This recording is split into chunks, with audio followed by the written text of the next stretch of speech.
Oke, selamat sore teman-teman. Oke, yuk kita mulai ya. Market update kita hari Jumat ya. Ini saya minta maaf hari Senin, Rabu saya nggak bisa karena lagi ngedit ya. Oke, kita lihat ya untuk indeks harga saham gabungan ini juga memang tidak ada sentimen. Sebenarnya sentimennya harusnya cukup positif. Positifnya dari mana? Dari Danantara. Itu sebenarnya adalah sebuah gini ya.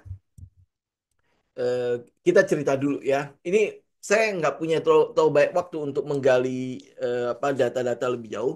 Tapi kita ini ya, kita cerita sedikit lah ya. Apa sih itu Danantara? Kenapa sampai kok kayak market skeptis banget?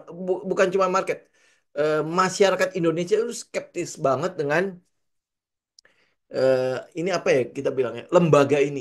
Ya ini adalah dia mau bikin seperti Tamaseknya Singapura gitu ya. Ini kayak manage funds ya, manage funds-nya untuk dana-dana pemerintah Indonesia gitu kan.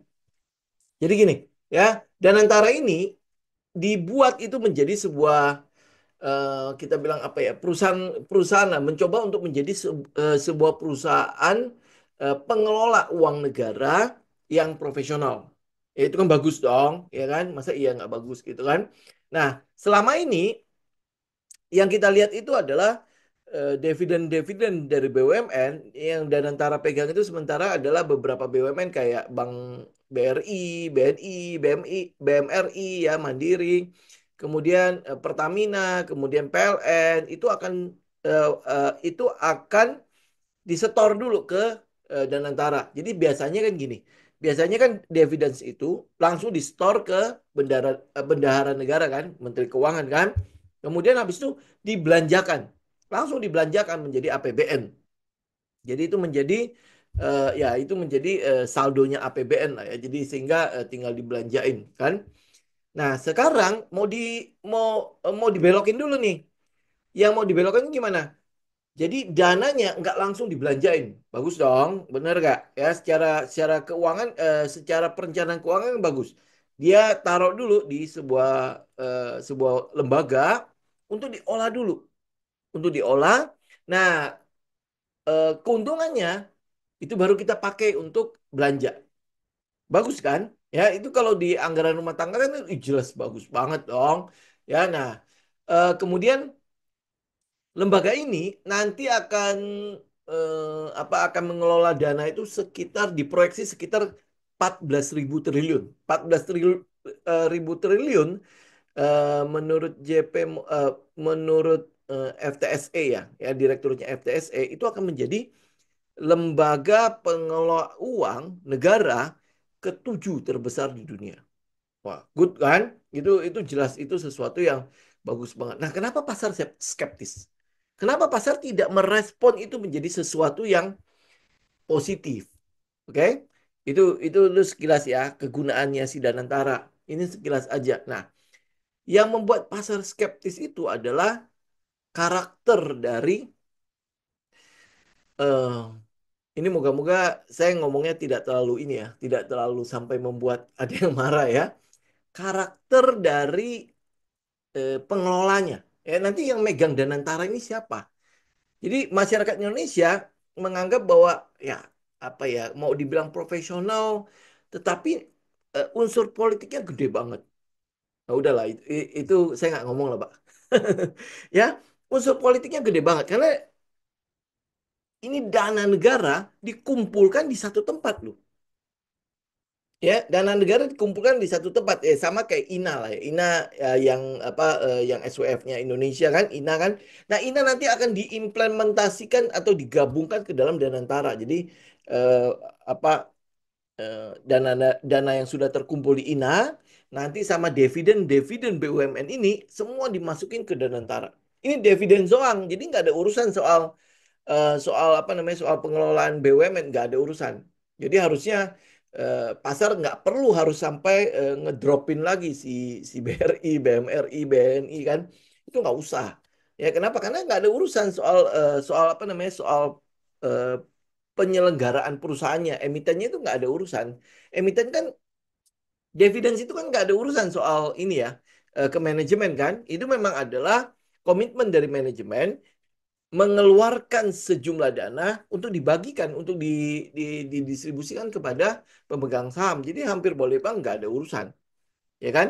Cuman memang biasanya dana dividends itu habis itu langsung dipakai untuk belanja. Nah ini cuma dibelokin doang ya, dibelokin dulu ke Danantara, habis itu untungnya, baru dibuat belanja. Itu kalau ada untung kan. Ya, nah kita lihat dulu ya. Kita lihat dulu kenapa persepsinya negatif sekali. Nah, oke. Nah, kita lihat. Teman-teman tahu dana pensiun itu dana gede banget. Ya, berapa setiap bulannya berapa persen ya? Ada PNS ya di sini. Ya, berapa persen dari gaji itu dipotong, kemudian habis itu dikelola kan sama dana pensiun kan harusnya kan? Ya, nah itu nanti Pak. Ya, nah harusnya kan apa yang terjadi? Kalau dikelola berarti harusnya ada untung dong di situ. Ada untung kemudian buat nutupin kekurangan pembayaran uang pensiun. Betul nggak? Nah, tapi yang terjadi berapa tahun ini ya, negara nombok loh. Nombok berapa berapa puluh triliun ya. Kalau nggak salah tahun lalu itu 12 triliun nombok untuk bayar pensiunan. Ya, untuk bayar uang pensiun itu eh, negara nombok. Padahal kan bagus kan, gaji PNS dipotong sekian persen, kemudian habis itu maksudnya adalah diolah, ya kan, diolah.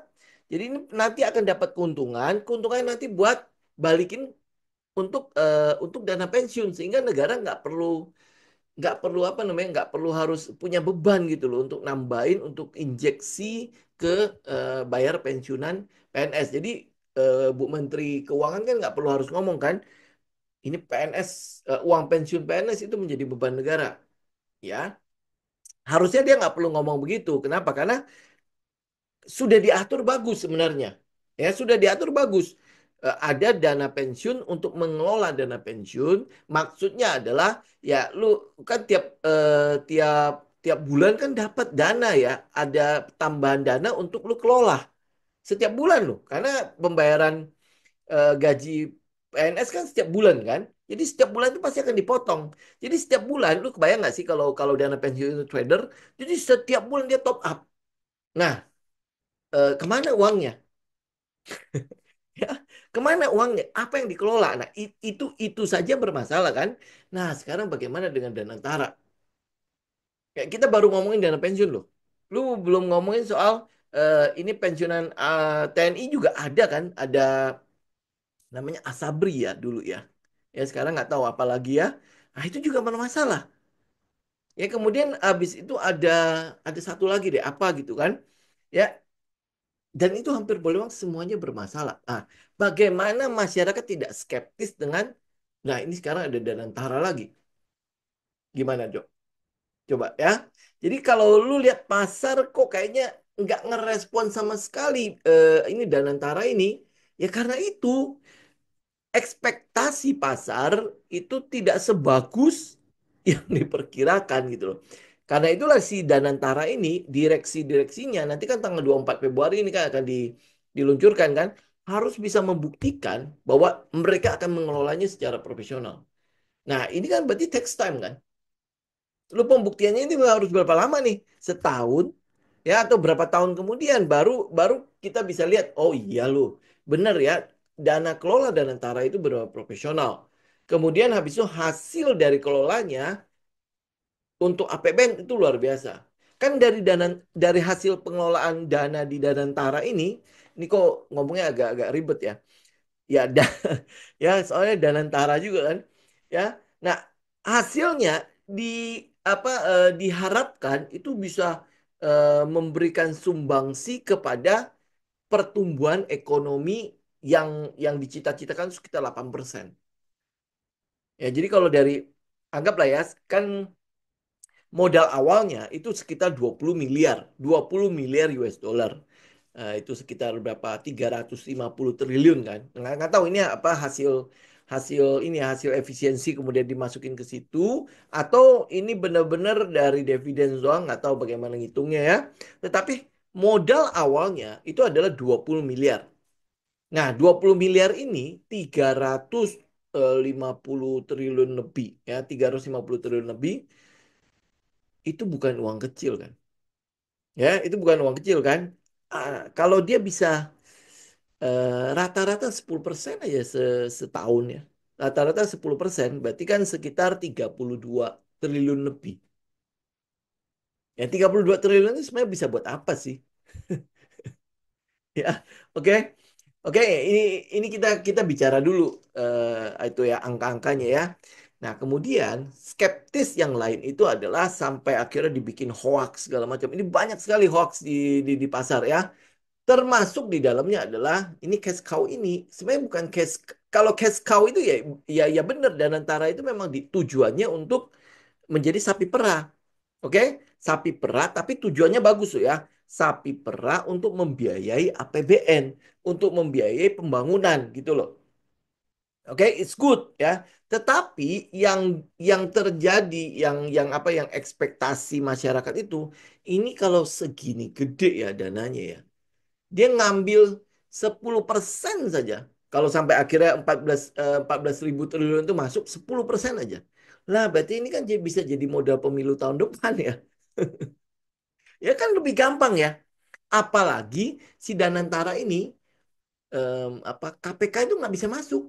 Lu harus minta izin sama DPR. Kalau nggak salah itu undang-undangnya udah dilingkarin sampai kayak gitu. Ya, nah jadi ya apa ya lawan-lawan politiknya udah pasti akan bangkit lah.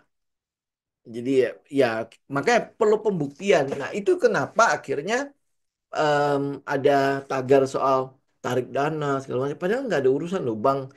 Bank-bank itu nggak ada urusan. Ya benar-benar itu terlepas dari manajemen perusahaan. Ya kalau lu lihat Katalis ya, itu nggak perlu negatif. Tetapi itu menjadi sesuatu yang eh, kalau buat kita ya, itu jadi bagus. Bagus dalam arti apa? Kalau orang nanti udah mulai pakai logik, eh ini jangan-jangan sudah mulai akumulasi.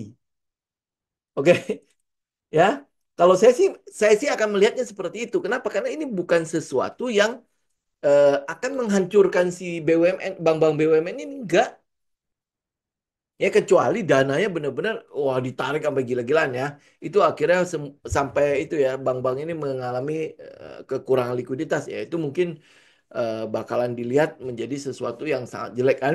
Ya, tetapi teman-teman lihat ya. Memang kekhawatiran dan antara itu kurang lebih seperti itu. Nah, sampai mempengaruhi ini loh, bank-bank BUMN ini. Nah, kalau lihat ini sekarang kita lihat lagi ya ke market directionnya ya. Apa? Saya cukup exciting sih, ya. Lu lihat ya, ini kan tidak ada urusan soal BRI, BMRI, BBNI, nggak ada urusan. Dan antara itu nggak ada urusan. Dia cuma kasih dividen song, udah selesai. Ya, bank-bank ini tidak dibawa kendalinya si Danantara. Tetapi aset-aset yang mungkin akan jadi proyek-proyeknya si BUMN ini memang mungkin akan diolah oleh si Danantara ya. Tetapi manajemennya itu nggak ada, hampir boleh bilang tidak ada urusan soal Danantara. Lu cek deh ya, lu cek ya. Semoga saya nggak salah ya. Nah, kalau ini datanya benar, terjadi penurunan pada saham-saham ini, tungguin. Ya, ini kita cuma tinggal tunggu klimaksnya doang. Pokoknya tungguin ini udah benar-benar negatif sekali untuk saham-saham BUMN ini. Ya, BBRI, BMRI, pokoknya udah negatif banget. Oke, ini ya, ini nggak tahu nih, ini apakah udah klimaks atau enggak ya. Ini BMRI ya, kemudian habis itu BBNI. Ya, nah ini BBMI mungkin belum kelihatan, tapi BMRI teman-teman lihat ya. Ini kalau sampai dia jadi lagi ya, oh, pokoknya semakin negatif lah. Semakin negatif untuk katalis-katalis si BUMN. Nah, perhatikan aja itu. Kalau lu lihat dari psikologi market, apa yang akan dilakukan oleh Gajah? Dia akan mempertahankan sentimen negatif itu agar apa? Lu orang buang barang. agar gue bisa dapat barang, gitu ya. Nah, jadi kalau misalnya ini nanti tambah negatif, ini sih BMRI kita lihat sih udah mulai ini ya, udah mulai klimaks kan. Ya, ini moga-moga ini klimaks. Jadi kita nanti nanti kita tunggulah. Ini juga bukan area kita kita masukkan, tapi setidaknya kita tahu bahwa sudah mulai berhenti. Ya, bukan bukan titik paling rendah loh ini ya. Nanti akan ada secondary test, ada siapa tahu ada spring lagi kan. Tetapi lu akan tahu bahwa semakin negatif untuk saham-saham ini, semakin bagus buat kita. Ya, semakin bagus buat kita. Kenapa? Karena kita tahu bahwa ini sebentar lagi akan selesai. Nah, kalau bank-bank BUMN ini mungkin nanti akan masuk ke fase konsolidasi, harusnya indeks harga saham gabungan pun akan masuk ke konsolidasi. Ya, cuman cuman kalau teknikalnya indeks harga saham gabungan yang tidak terlalu menyenangkan sih. Ya, ini kita lihat ya, kalau indeks harga saham gabungan ya. Ini kan breakdown nih. Ini kan adalah daerah atas, kemudian dia breakdown, terus habis itu naik. Ya, ini cuma nggak ada volume aja nih. Kalau lu mungkin bisa kelihatan volume, nggak tahu ini kalau volume naiknya kecil, harusnya kecil ya. Karena sepi banget kan, pasar kan? Harusnya kecil kan? Nah, lu tahu dong, ini berarti kan harmoni kan? Breakdown, terus habis itu pullback, retest, harmoni kan? Ya, dia naik kembali dengan volume kecil. Ya, walaupun candle-nya gede-gede kan? Ya, apa artinya ini? Ya, berarti kan ini pullback untuk turun kembali kan? Ya. Nah, jadi apa? Oh, ada ya. Sebentar, saya coba ke Stockbit. Nggak tahu keluar nggak? Komposit.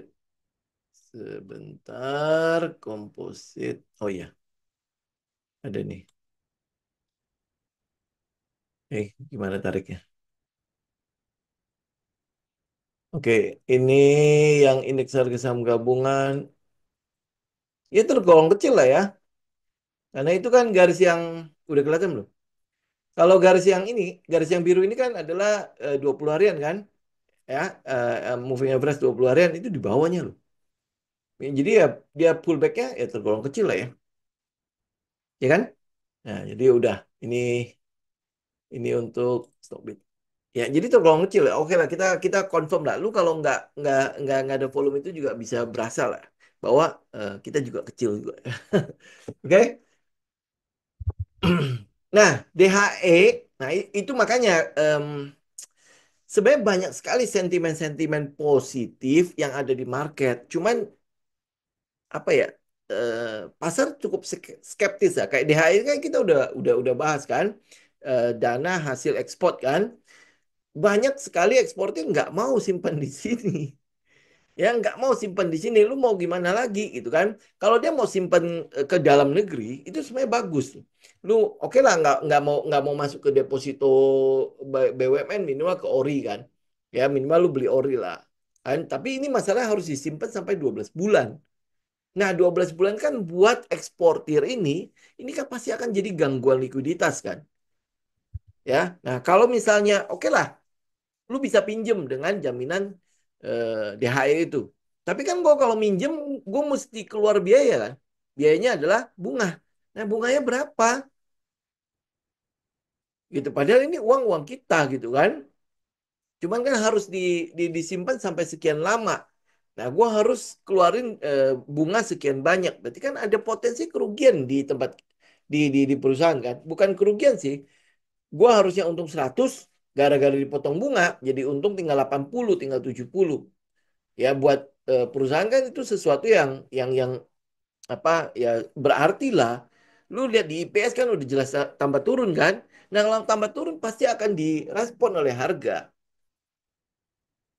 gitu. Nah ini makanya ini semua semua masih butuh konfirmasi. Kalau kalau dilihat dari ini misalnya terlepas dari semua karakter-karakter yang ada di Indonesia ya.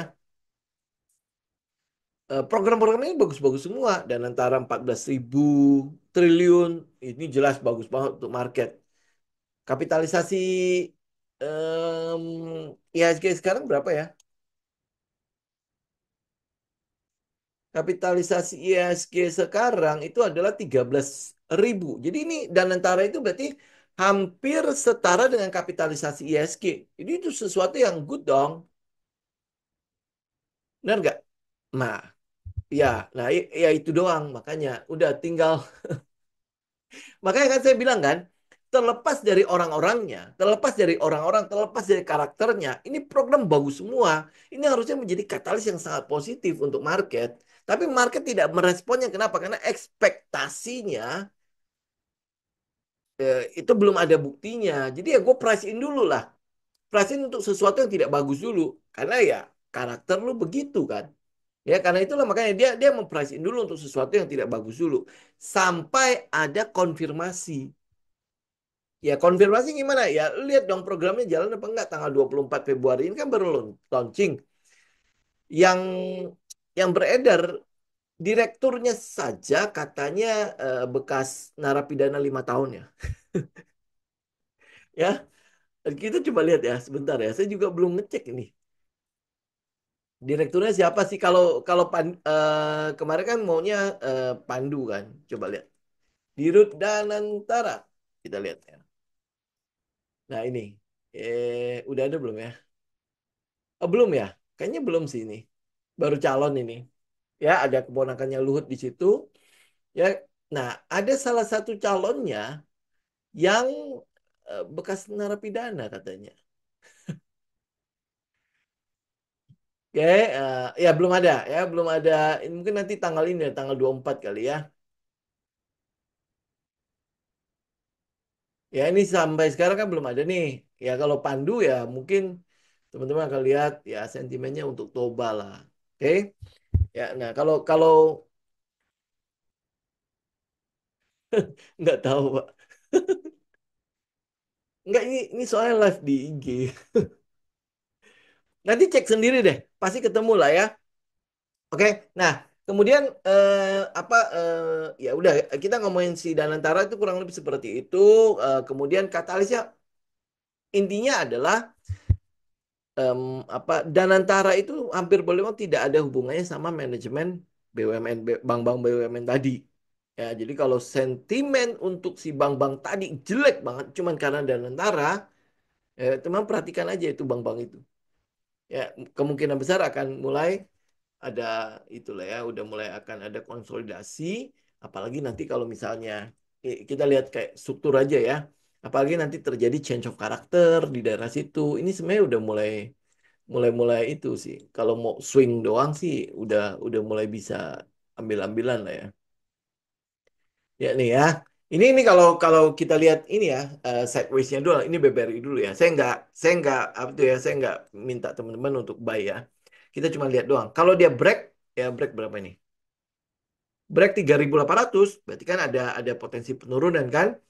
Ya masih ada potensi penurunan. Pokoknya kita tunggu aja lah sampai dia selesai lah ya. Ya, nah tapi kalau misalnya dia break 4.400 nah jadi ini jadi sebuah sinyal nih. Oke. Ya ini tinggal lihat aja. Nah, kemudian habis itu BMRI. Soalnya ini udah jelek banget. Jadi sampai ini ya, saya boleh bilang pasar itu udah nggak make sense kalau lu sampai mengkaitkan Danantara sama saham-saham BUMN ini hampir boleh bilang nggak ada. Ya hampir boleh bilang tidak ada. Ini cuma tinggal menunggu aja nih habis ini ngapain nih.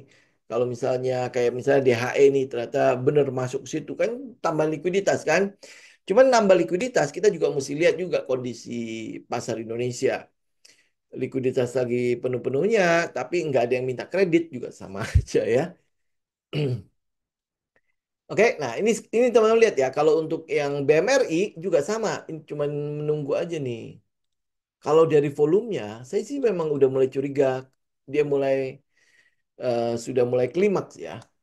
Oke, ini lihat weekly aja nih. Nah, oke, ini kan turun nih. Kalau ambil 9 buying test, nah ini ya, ini kan turun ya. Oke, ini berarti atas, atas berarti distribusi dong, ya. Nah, kalau ini kemungkinan besar SOW. Udah, ini udah clear ya, kemungkinan besar SOW. Yang kita mau nantikan adalah kapan dia mulai reakumulasi lagi. Akumnya di mana? Terus habis itu kembali balik lagi. Soalnya ini udah mulai negatif kan, nanti akan dipertahankan akan tambah negatif, tambah negatif, tambah negatif. Nah, kalau lihat dari psikologi market, eh, pasti ada sesuatu, pasti ada pihak yang diuntungkan, pasti. Ya, nah kita cuma mau lihat ya, ini pihaknya strong hand apa weak hand. Kalau weak hand ya kita nggak mau ikut lah. Kalau strong hand sudah mulai apa ngumpulin, nah, udah tinggal kita lihat fase-fasenya nanti. Dia akan sampai mana. Ya, kalau kalau lihat teknikal ya, ini baru kita ngomongin soal teknikal ya. Ada beberapa tempat. Ini kan adalah yang daily ya. Kita buang dulu ini. Nah, ada beberapa tempat yang mungkin akan dites. Salah satunya adalah di sini. Ini berapa? 4.000 ya. Daerah sekitar 4.000. Berarti turunannya di sini. Nah, 4.000 sampai 3.700. Ini kita mau tes dulu di daerah situ. Tes, habis itu kita mau lihat apakah dia selesai turunnya. Kalau dia selesai turun, pasti akan ada periode sideways. Tinggal kita tunggu change of character dari situ. Nah, selama dia belum change of character, ya udah nggak usah diapa-apain. Kalau dia udah change of character pun, itu kan baru sinyal awal ya. Sinyal awal kalau mungkin dia akan berhenti turun. Sinyal awal untuk proses selanjutnya kan. Kalau dia akan mulai berhenti turun, bukan berarti dia udah selesai turun ya. Dia mulai berhenti turun. Nah, next habis itu kan kita nggak masuk di selling climax, nggak masuk di automatic rally kan. Kita mau pantau nih, pantau nanti ya nggak tahu berapa bulan dia akan harus ngumpulin barang kan. Pokoknya teman-teman udah tinggal pantau. Next habis itu kalau dia mulai change of character di ujung, berarti kan dari konsolidasi menuju ke trend selanjutnya kan. Change of character, nah di situ kita mulai masuk. Ya, pokoknya kalau dia lagi jelek, sentimen terus jelek, bagus. Ya, pokoknya bagus aja. Gitu kan, pokoknya bagus aja. Dia pokoknya tambah jelek, tambah turun, tambah jelek, tambah turun. Nanti habis itu jelek, jelek, jelek, jelek, tapi udah nggak kemana-mana. Ini kenapa nih? Oke, jadi kita tinggal melihat katalis seperti itu. Jadi makanya kan tadi ya, dan antara itu adalah program bagus, cuma butuh pembuktian. Ya, pembuktiannya sampai kapan kita nggak tahu. Nah, mungkin mungkin juga ini kan market price in dulu kan. Ya, sembari ini price in untuk yang jeleknya dulu. Ya, ini kalau pembuktiannya ternyata jelek, ya udah, berarti gue udah price in kan. Ya, tapi kalau misalnya pembuktiannya bagus, ya udah, gue kumpulin dulu. Pasti informasi data-data ini ya, data-data pengelolaan uangnya dan antara pasti si Gajah pasti tahu duluan lah. Kayak Ina aja sampai sekarang saya nyari laporan keuangannya belum ada loh. Ya, coba kita lihat sebentar ya. Apa apa sudah mulai ada laporan keuangan Ina tuh ya. Ini laporan finansialnya kan? Ya, sudah ada belum? Ini kayaknya sudah ada ya. Belum ya kayaknya ya. Ini 2023 udah keluar belum sih? Ya belum ya. Ini baru ini doang kan? Baru kata-kata doang kan? Iya bener ya, nggak ada angkanya kan? Ya bener ya. Nah jadi jadi 2024 kan belum keluar tuh, belum belum benar-benar belum ada. Jadi kita belum tahu berapa yang udah dikelola. Kayak misalnya Tamasek, lu cari misalnya laporan keuangan Tamasek ya.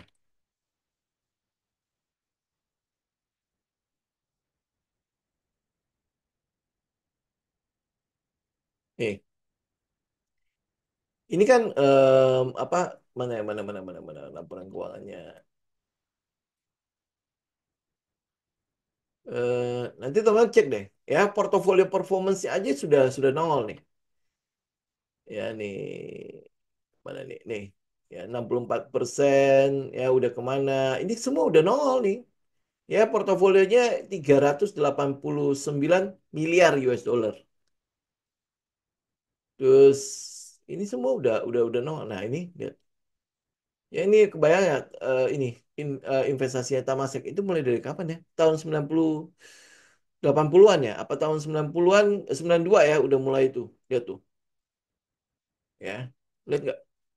Ya ini yang diharapkan terjadi pada Danantara gitu loh. Ya, Tamasek aja akhirnya membuktikannya berapa lama ya? Oh ini 74. Dia mulai 74. Coba bayangin ini 74 ya. Tahun 74 ya. Baru mulai terbukti. Terbukti ada yang bagus ya, ada yang bagus dari si Tamasek itu tahun berapa ini? Tahun 94. Ya, tahun 94. Berarti dari 74 ke 94 20 tahun. Nah, dan Nentara tahun depan bisa nggak ya memberikan kita sesuatu ya? Dia kalau Tamasek mah udah periode compounding ya. Sudah ini ya periode ini ya di mana apa pertumbuhannya udah eksponensial ya. Dan Nentara kan masih di sini. Oke? Nah, udah ya. Jadi kayak gitu ya kurang lebih ya. Jadi kalau apa katalis dan Nentara, lu lihat ini saham-saham BUMN. Semakin jelek itu saham BUMN, artinya kita mulai tahu bahwa eh, ini kan pembuangan barang tetap kan. Cuman pasti udah ada pengumpulan barang lah. Kayak BBRI aja teman-teman lihat sudah ada pengumpulan barang kan. Yang kita mau lihat tuh adalah dia sampai mana nih price in-nya. Ya, kemudian nanti akan muncul selling climax, kemudian pasti akan ada automatic rally, kemudian habis itu akan ada konsolidasi. Nah, udah tinggal tungguin aja daerah situ. Ya, semakin jelek katalisnya, tetapi sahamnya sudah mulai konsolidasi, jangan lupa diperhatikan. Ya pasti pasti udah ada something. Kalau lu apa ada di daerah broker summary ya apa bandarmologi segala macam lihat dalamnya. Ya perhatikan dalamnya. Ya udah mulai dipegang sama siapa nih? Oke, nah kita tinggal menunggu dia keluar money spot kah atau komet kah atau apa gitu lah ya. Ya, i- apa sudah tinggal tungguin doang gitu. Nah, cuman ini periodenya pasti akan lama.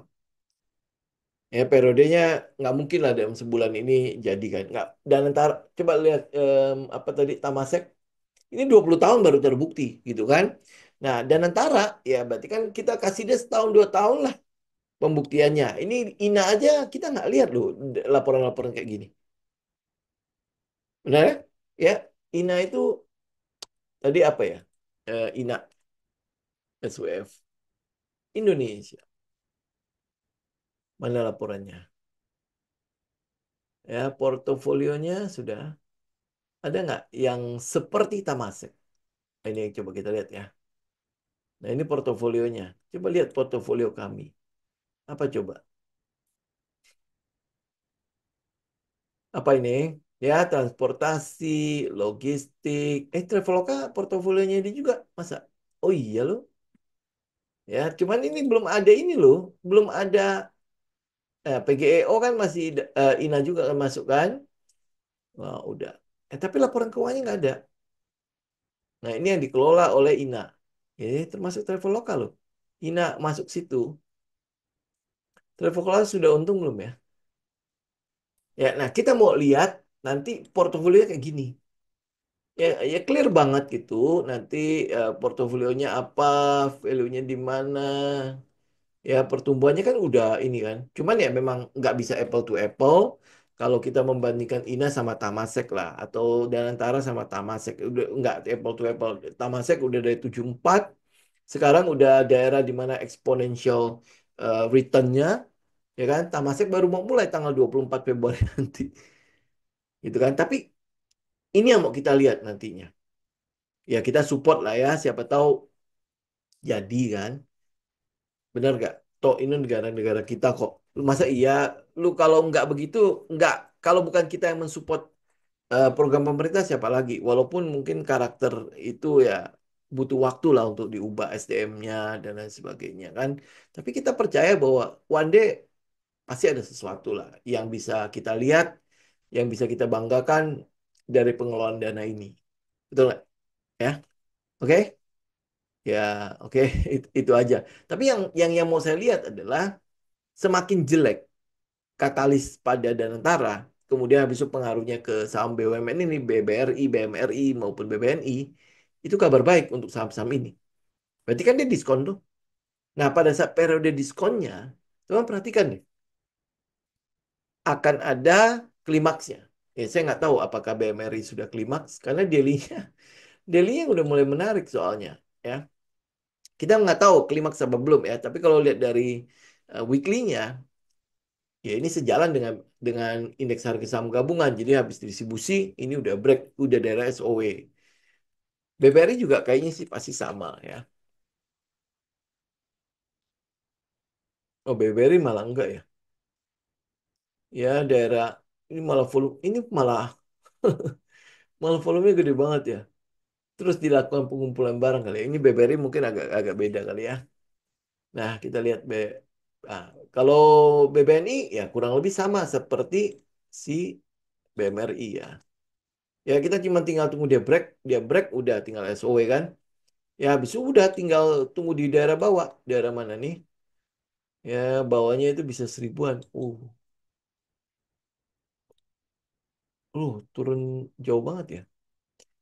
Ya 3.380 ini kalau sampai dia jebol 4.300, 3.300, 3.600, 3.400 ya ini akan jadi area pertama dulu untuk BBNI. Oke, nah pokoknya semakin jelek semakin bagus dah. Ya, ini tinggal ada jebol. Mungkin di sini akan ada SOW. Nah, terus habis itu mungkin nanti akan jebol lagi. Pokoknya udah tinggal tunggu aja. Semakin jelek katalisnya, semakin bagus. Tapi kalau ini terus turun ya, indeks harga saham gabungan udah pasti ya eh, apa pasti akan terus drop lah. Yang paling akan mensupport indeks harga saham gabungan ya saham-saham si PP aja paling udah. Ya kan? Ya kayak sekarang aja kayak misalnya saham brand. Kabarnya kan mau masuk MSCI kan? Saham brand ini kan juga tinggal tunggu jebol doang. Ya saham cuan, bener ya? Ya ini tinggal tunggu jebol doang. Sampai Petro. Nah ini yang masih ini ya, masih cukup aktif ya. Mungkin karena gas ya. Oke, ya kurang lebih moga-moga teman-teman nangkap ya. Maksud saya itu dan antara itu program yang bagus. Memang ekspektasi pasar eh, ya lebih tertuju pada si pengelolanya, orangnya, ya orangnya, bukan programnya. Programnya itu bagus. Beneran itu adalah program yang bagus. Jadi dia akan menjadi seperti Tamasek. Lu coba bayangkan ini ekonomi Singapura kalau nggak ada Tamasek, nggak ada si ini pengelola dananya, nggak bakalan segitu. Ya dia dasarnya itu sudah ada. Nah sama seperti ekonomi Cina. Ini kalau misalnya kita ngomong ekonomi Cina ya, karena perang dagang kan teman-teman khawatir sekali kan dengan perang dagang ini kan. Dia sudah punya modal gede, dia sudah punya modal kuat banget. Amerika boleh semakin kuat, Cina semakin senang. Tahu nggak kenapa? Ya, karena kreditur eh, Amerika yang kedua terbesar setelah Jepang adalah Cina. Cina itu mungkin punya sekitar 800 miliar, 800 hampir 1 triliun US dollar utang US ke Cina. Ya dia beli dalam bentuk obligasi. Sama Jepang itu 1 triliun lebih. Ya jadi makanya teman-teman lihat Jepang itu kalau ekonominya turun juga dia tenang-tenang aja. Kenapa tenang?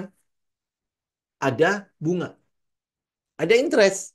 Nah US juga bayar interest ke Cina. Kenapa tentaranya bisa segede gitu? Yang biayain siapa? Yang biayain US secara nggak langsung. Ya, Cina membiayai perang Ukraina dengan membeli obligasinya US. Tetapi di satu sisi dia memihak Rusia. Hebat ya politiknya. Ya. Pokoknya keren banget lah. Nah, itu yang terjadi pada Singapura.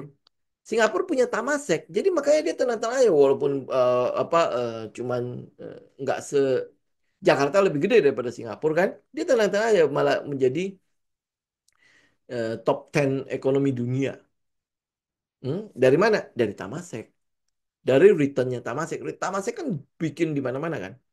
Ya dia investasi kemana-mana kan. Ini adalah uang yang diinvestasikan keluar. Dia mungkin bukan jadi seorang kreditur, tetapi dia menjadi investor di mana-mana. Nah itu memberikan return buat negara itu lagi. Kemudian habis itu diolah di dalam negeri, gitu kan. Nah itu kan mimpi besarnya si Danantara seperti itu. Nah cuma tinggal pembuktian aja. Kalau udah terbukti, lu lihat deh, pasti dukungan pasti gede. Cuman yang jadi masalah memang sekarang zaman medsos yang kenceng seperti ini, em, ya banyak sekali lah nada-nada skeptis. Kemudian habis itu orang melihatnya, "Ah, iya ya, betul ya." Memang karena memang apa ya? Ya memang karakter SDM-nya udah begitu gitu loh. Jadi ya otomatis ya apa lu ada program apapun ya negatif duluan. Sebagus apapun programnya, ya itu yang menjalankannya yang dipertanyakan itu yang menjalankannya. Karena udah sekian lama kita merdeka. Berapa berapa tahun sih? Udah 78 tahun ya. 78 tahun merdeka, dana kelola yang dikelola itu nggak ada yang kelihatan. Ya, Asabri, em, Asabri kena cokro, ya kan? Dana pensiun juga kabarnya kena ke situ. Ya, bahkan yang terakhir itu yang pas goreng-gorengnya lagi kenceng-kenceng itu, kan kabarnya itu adalah ada ini kan banyak sekali sekuritas-sekuritas negara yang juga masuk ke dalam situ. Kenapa ya? Karena tergiur dengan yang penting cuan dulu kan untuk memuaskan pimpinan gitu kan. Biar yang penting cuan ya makanya mereka masuk ke gorengan-gorengan juga. Ya, coba bayangkan yang kelola aja sampai ngelihat gorengan itu cara cepat untuk mendapatkan dana. Gitu kan Tamasek nggak mungkin dong. Masa iya dia main gorengan sampai bisa apa punya return sebesar itu kan enggak kan? Ya, nah kita mau lihat pembuktiannya seperti itu. Programnya udah bagus, tinggal pembuktiannya. Ya ini yang kita mau tunggu. Oke, ya, eh, ya udah kita nggak membahas yang lain-lain. Ya pokoknya udah mentok seperti itu aja. Programnya bagus, pembuktian yang kita tungguin. Ya, oke. Teman-teman sampai sini ada pertanyaan nggak? Ya sekali lagi teman-teman boleh skeptis, nggak masalah kok, karena memang apa image-nya memang udah begitu. Ya, nah sekarang tinggal bagaimana pembuktian ini bisa mematahkan image-image ini. Bahwa ya benar dan antara itu dikelola profesional dan antara itu sudah mulai menghasilkan sumbangsi dan antara untuk pembangunan negeri kayak gini. Nah sama kayak Pak Luhut bilang kan, 2 tahun lagi nggak ada subsidi. Nah, siapa tahu ya dana subsidinya itu di cover oleh return investmentnya si Danantara. Kan good kan? Is good kan? Bener nggak? Sesuatu yang bagus banget gitu. Em, SMDR nggak ada katalisnya SMDR. Tapi nggak ada apa-apa kok Pak.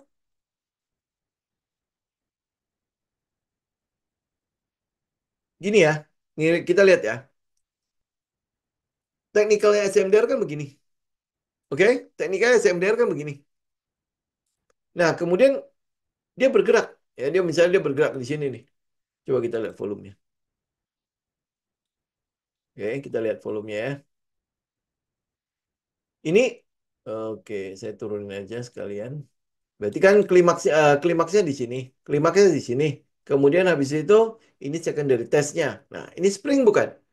Kalau lihat dari volumenya, ya ini powerful spring kan, betul nggak? Ya, tetapi ini juga bisa turun breakdown, ya turun breakdown walaupun mungkin volumenya nggak ada.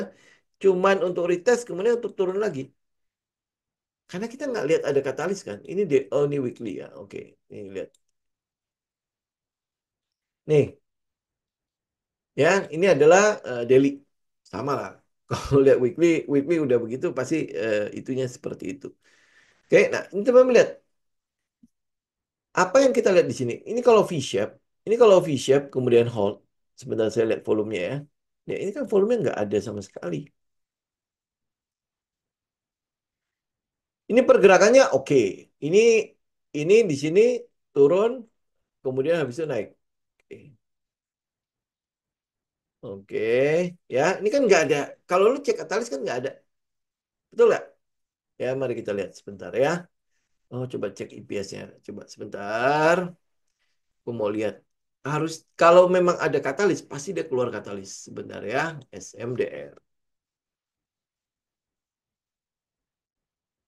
Kita lihat kisah sticknya. Ini sebentar, saya pindah dulu. Penting. Loh, kok nggak bisa? Nah, kita lihat kisah sticknya ya. Ini adalah EPS. Ini adalah net income-nya. Ya, lu lihat. Ada lonjakan nggak? Nggak ada. Tunggu. Oh iya, nggak ada. Ya, ini 411. Ini 16 161. Ini ini ya. Jelas nggak ada lonjakan kan? Kemudian kita lihat EPS. EPS-nya jelek loh. Ya, jelek loh. Jadi nggak ada alasan sama sekali. Memang tidak ada alasan. Lu lihat IPS-nya ini kan semua konfirmasi data kita kan. Data kita tidak menunjukkan ada apa-apa. Ya ini dari 200 ke 70 ke 50. Ya 51. Ini paling ya ini naik-naik berapa sih? Ya anggaplah 60 ya taruhlah 10 di situ nggak ada, benar-benar nggak ada. Kalau dia nggak ada katalis sudah nggak ada katalis. Kemudian kenapa ini naik? Ya kenapa dia naik? Ya kita nggak tahu. Gitu. Apakah dia naik benar-benar untuk untuk spring kemudian habis itu kelar gitu kan? Lu tinggal tungguin aja ini, tinggal tungguin ini kan sekarang kita kita ragu kan? Tinggal tungguin kometnya aja, gitu. Dia bisa ini nggak minor uptrend nggak di sini? Kalau dia bisa minor uptrend, lu ikut katalisnya tapi nggak ada masalahnya, ya kan? Tapi lu ikut ikut dengan trailing stop udah gitu aja. Gitu. Tapi kalau lu lihat dari konfirmasi fundamental segala macam nggak ada apa-apa, nggak ada apa-apa lu perhatiin apaan? Lu ngeprice in untuk apa gitu. Ya terakhir terakhir sebenarnya saya mulai melihat adalah soal ini, soal pernyataan Balil mengatakan bahwa kalau US saja akhirnya mengaktifkan pembangkit listrik tenaga batu bara, kita ikut katanya. Nah, aku udah seneng aja kan. Ya kenapa? Karena otomatis di apa, yang batu bara mungkin akan terdampak nih. Ya, jadi PLTU batu bara itu tidak jadi dimatikan, maka mungkin saja yang udah dimatiin dihidupin lagi. Ya, tapi kalau lu lihat datanya, data yang ada, kita itu sebenarnya kelebihan listrik, bukan kekurangan listrik. Kalau kekurangan listrik, lu aktifkan itu bagus itu. Masalah kita kelebihan. Jadi ya em, pernyataan itu jadi tidak punya punya sentimen yang fundamental gitu loh. Tidak akan bisa menggerakkan apapun gitu. Ya kalau dia bisa bergerak enak gitu loh. Ya lu lihat kayak LP ya. Kalau LP sih dari dulu kita udah lihat dia memang secara pengelolaan dananya, pengelolaan perusahaannya juga bagus. Ya, ini kebetulan anak muda kan, ya. Nah ini teman-teman lihat ya. Cuman dia kayaknya udah mulai kehilangan momentum juga sih LP. Ini kan emang 50 nih. Ini weekly ya, weekly chart ya. Nanti kalau udah kena, ini udah tinggal trailing stop ketat udah selesai lah ini. Gitu ya. Kalau lihat beberapa ini kan kita mengkonfirmasi di sektoralnya kan, sektoralnya juga tidak terjadi apa-apa kok. Nah, kalau dia bergerak sendiri, nah kan kita mesti tanya-tanya dong, ini ada apa di situ? Gitu. Ya. Oke, coba lihat indeks teknologi, teknologi, tek, tek, tek, tek, tek, tek. Enggak kok dia bergerak, Pak. Tunggu, tunggu, tunggu. Itu loh, indeks teknologi mah udah sekian ini, udah 19 Februari, 20 Februari, 21 Februari. Mungkin kemarin itu gara-gara WiFi ya. Hari ini juga kayaknya WiFi ya. Tuh. Ini kenapa kita bisa loss ya?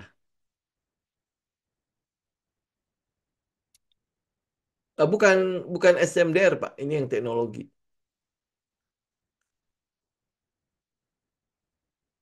Ini terus habis itu apa ya? Data. Data juga ini ya. Kalau ini data kan kemarin yang dibeli sama Jarum siapa? Data apa WiFi? Data ya.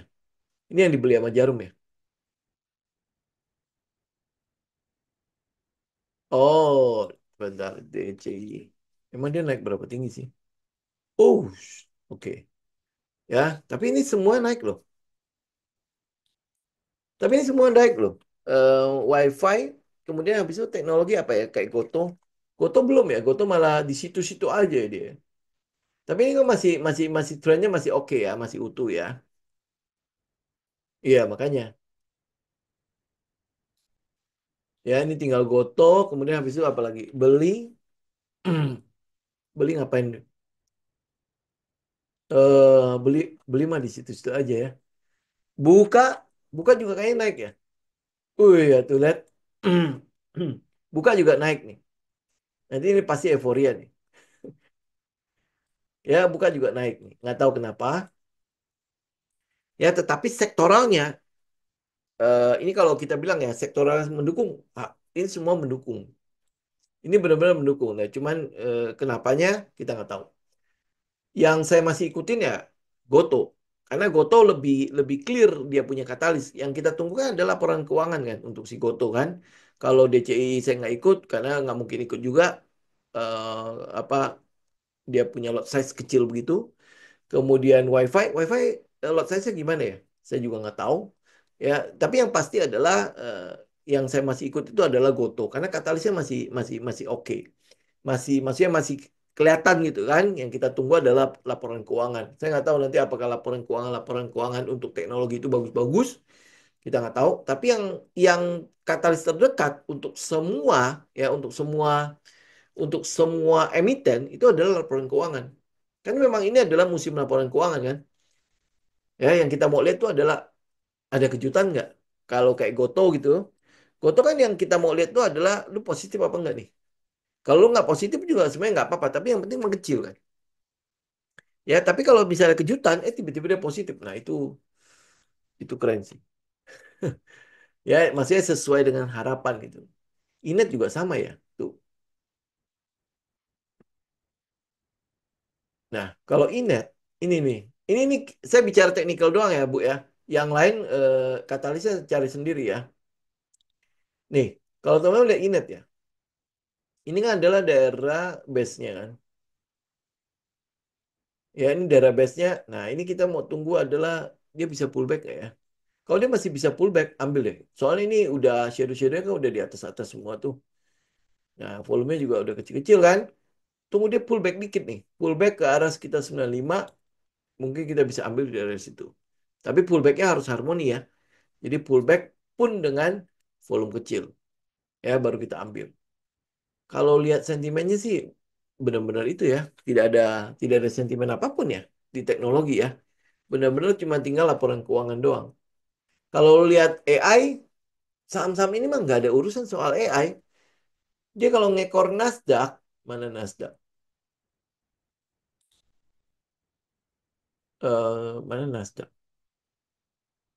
Eh, Nasdaq.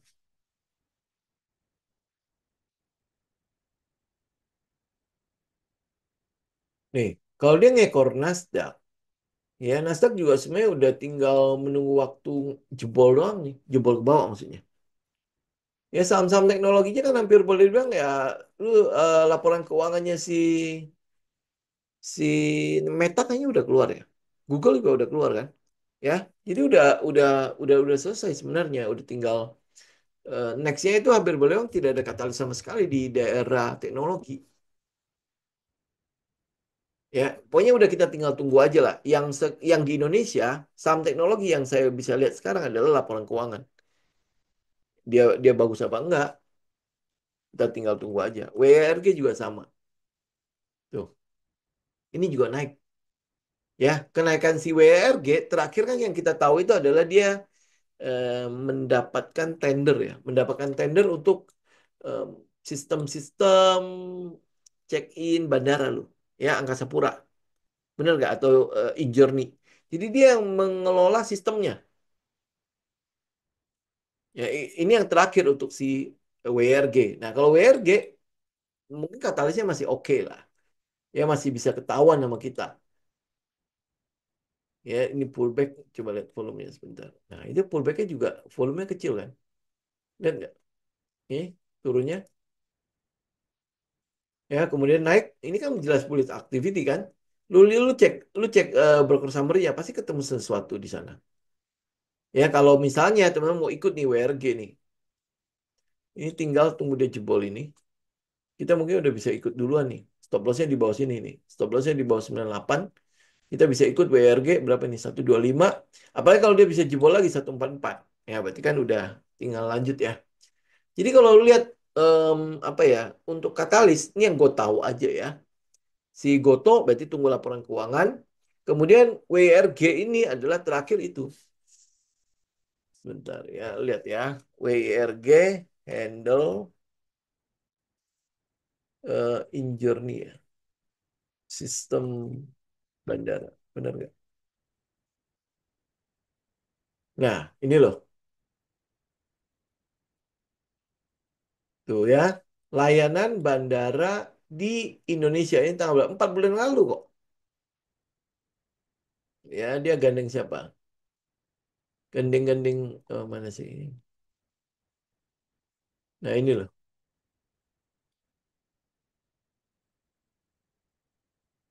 Bener ya? Nah, ini terakhir yang saya tahu tuh ini.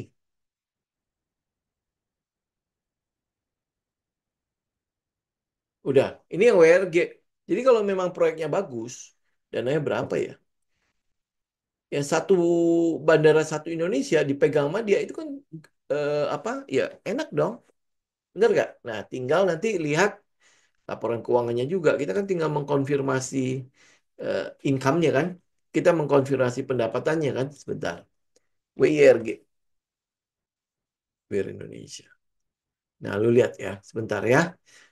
Oh, oke. Sebentar ya. Saya geser dulu ya. Satu, dua, tiga. Ternyata sudah ada lonjakan income ya.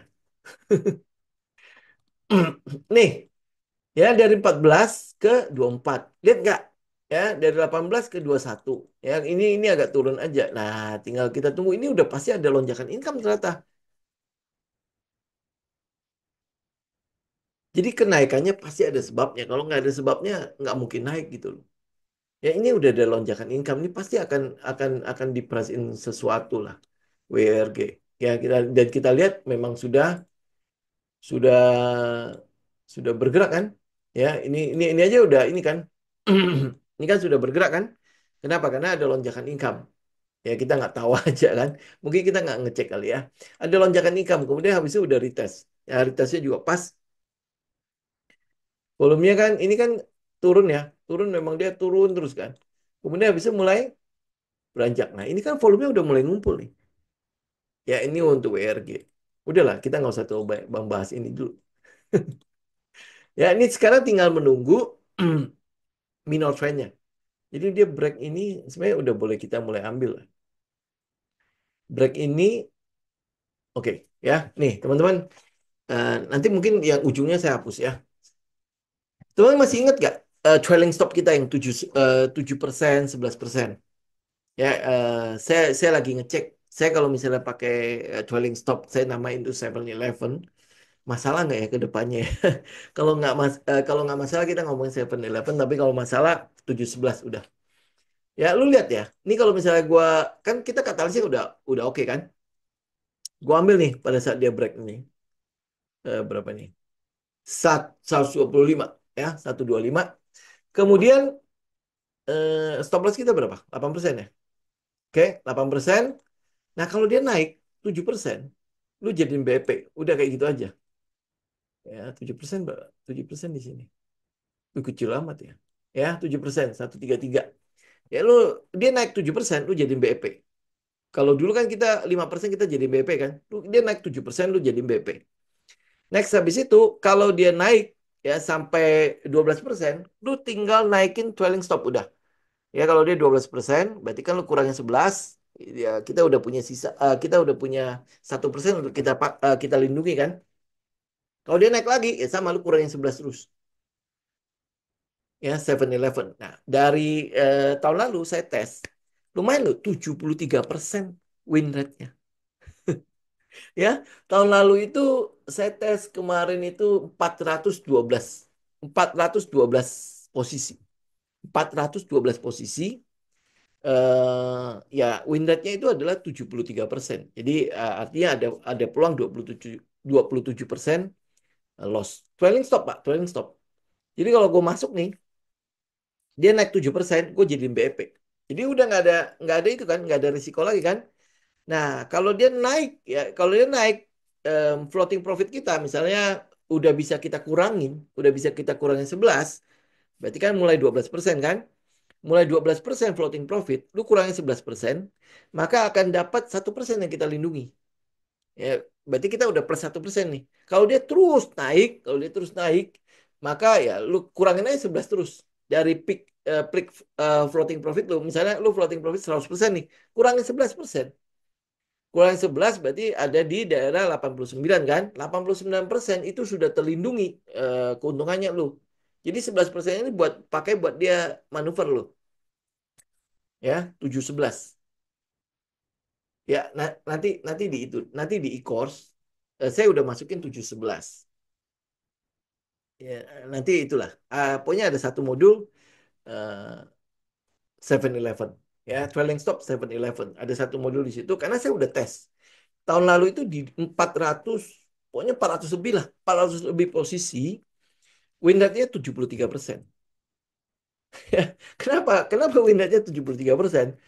Karena dia untung untung minimalnya itu ya kurang lebih 1-2%. Ya karena gue naikin kan, untung minimal segitu. Nah, untung paling tingginya ya e-course-nya. Nanti Pak, tenang aja Pak. Ya, apa dengan trailing stop ini untung paling tingginya itu sekitar 79%.